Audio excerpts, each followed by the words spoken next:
Nagaan jaalalli waaqayyoo isiniif haa baay'atu. Maatii Ganniloo akkam jirtu, akkam turtan, akkam sa'a kana geessan ani nagaa godha galata waaqayyoo. Obboleewwan keenya musliimaa baga ayyaana Adhaatiin baga isiniin ga'e. Ayyaana gaarii isiniif yaa ta'uun dhaamsa godha iddoodhuma jirtan hundumatti.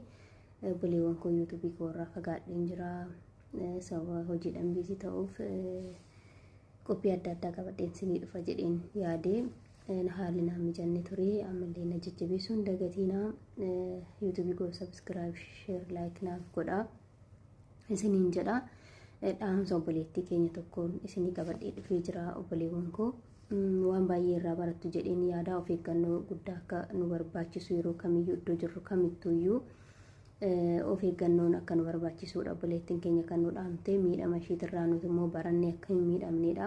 Biyya ormaatti turte ture obboleettiin keenya, biyya ormaatti nyaata hojjetti ture. Gara biyyaas galtee mana nyaataa qabdi ture.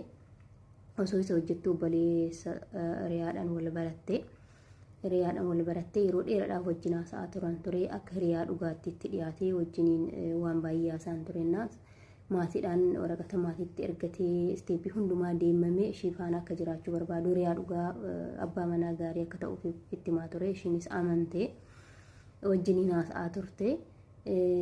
Kana keessaa inni ishii barbaade osoo hin taane maallaqa ishii wantoota ishiin qabdu irraa saamudha waan ta'eef haala baay'ee fayyadamee erga ja'a ol wajjiniin haasa'anii waan baay'ee isheenis amantee aksepti gootiin booda gaafa tokko mana nyaataatti waamee kaafeetti waamee bilbila nama biraatiin bilbilee bilbili kee chaarjarii fidhattee jedhee bilbila nama biraatiin bilbilee fi isheenis dhuguma seetee dhattee naa bilbilii jedheeni bilbiltii fi yeroo isheen bilbilti bira teessee yeroo bilbiltu paaswoordii bilbila ishee ilaalaa ture. Akkatti banama bilbilli ishee kaza bilbila irraa fuudhee bilbilachuun barbaadee bilbila irraa fuudhee nyaata ajajee harka dhiqattee nyaata nyaachuudhaaf yeroo isheen dhiyaattu bilbila irraa fuudhee bilbilachuudhaaf irraa fuudhee paaswoordii ishee argee jira.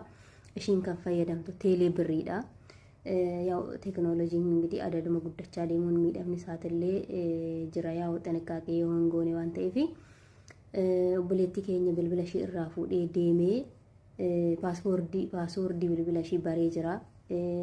Teelee birrii baafatee bilbila ishees fudhatee waan hundumaa fudhateetoo deemee amanuu hanga dadhabdutti.